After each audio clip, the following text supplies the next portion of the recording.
Assalamualaikum warahmatullahi wabarakatuh. Perkenalkan kami untuk mempresentasikan jurnal yang diskusi kami yaitu pengaruh iklim terhadap musim tanam rumput laut Kapapicus alvarezi di Teluk Kerupuk Kabupaten Lombok Tengah, Nusa Tenggara Barat.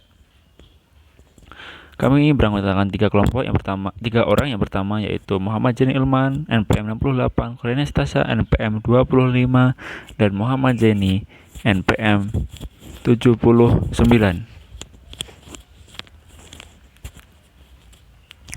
Baik, yang pertama pendahuluan pengembangan kawasan budidaya rumput laut sendiri sangat dipengaruhi oleh kondisi lingkungan baik fisik perairan dan kondisi iklim. Nah, hal tersebut membawa dampak yang positif maupun negatif. Dampak negatifnya yaitu ketidakberhasilan panen budidaya rumput laut. Sudah banyak penelitian ataupun jurnal yang meneliti mengenai hal ini, namun sedikit yang memberikan solusi. Nah, ketidakberhasilan budidaya rumput laut pada suatu kawasan ini disebabkan kondisi perairan yang bersifat dinamik serta adanya pengaruh iklim yang sulit diprediksi atau anomali iklim.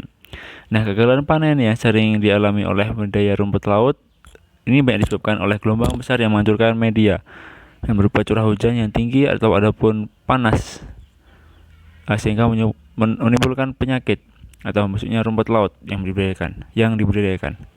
Tujuan dari penelitian ini adalah untuk mengkaji pola musim tanam rumput laut yang dihubungkan dengan perubahan iklim yang terjadi di Teluk Kerupuk, Kabupaten Lombok Tengah, Nusa Tenggara Barat. Diharapkan dari penelitian ini didapatkan suatu solusi untuk mengatasi permasalahan tersebut, yaitu bagaimana menanam rumput laut di waktu yang tepat dan tidak terkena penyakit.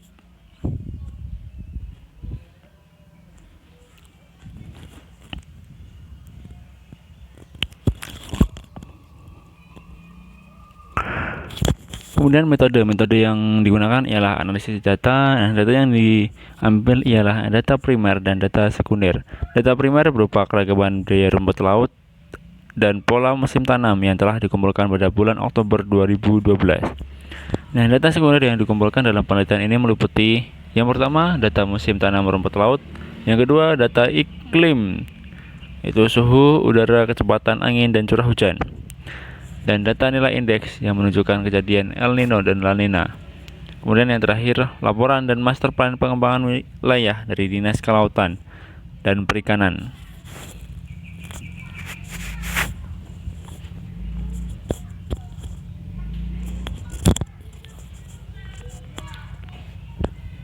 Oke, selanjutnya hasil dan pembahasan. Fluktuasi produksi rumput laut di kawasan budidaya setiap tahunnya mengalami penurunan.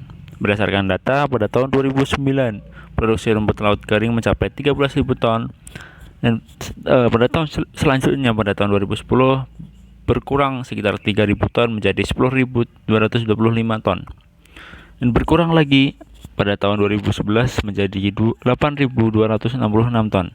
Nah, kejadian tersebut dapat disebabkan karena berbagai hal. Banyak diantaranya. Yang pertama ada kondisi lingkungan perairan yang sangat mempengaruhi pola musim tanam.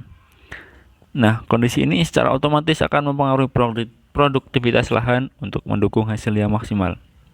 Data klimatologi yang dikumpulkan selama 8 tahun, yaitu mulai dari tahun 2004,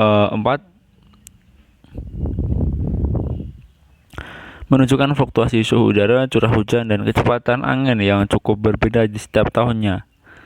Namun juga menunjukkan tren yang relatif sama setiap tahunnya. Terdapat indikasi penurunan suhu pada tahun 2012, terutama pada bulan Juli sampai dengan Agustus. Suhu terendah terjadi pada bulan Juli 2012, sedangkan suhu tertinggi pada bulan Desember tahun 2006. Curah hujan yang selama periode tersebut terjadi fluktuasi yang sangat berbeda setiap tahunnya. Pada akhir tahun 2010 sendiri curah hujan tertinggi dibanding dengan tahun sebelumnya atau sesudahnya. Rendahnya curah hujan akan mempengaruhi kestabilan salinitas dan meminimalkan terjadinya serangan penyakit terhadap rumput laut. Pada tahun 2010 sampai 2011 sendiri terjadi La Nina dengan kategori medium yang berimplikasi pada tingginya curah hujan yang terjadi di Kabupaten Lombok. Kondisi El Nina ini menjadi perhatian tersendiri pada saat penyusunan kalender musim tanam budidaya rumput laut. Kedua fenomena ini secara nyata telah menunjukkan produktivitas lahan budidaya rumput laut.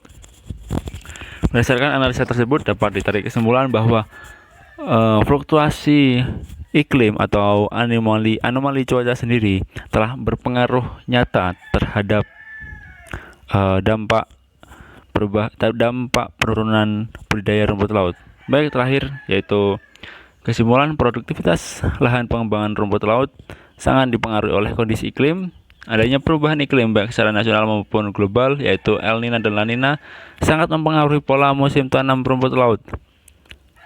Di Teluk Grupo, musim tanam produktif umumnya terjadi di mana curah hujan rendah atau musim kemarau dan suhu udara juga rendah 24 derajat Celcius sampai 27 derajat Celcius.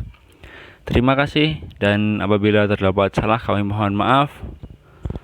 Kami undur diri. Wassalamualaikum warahmatullahi wabarakatuh.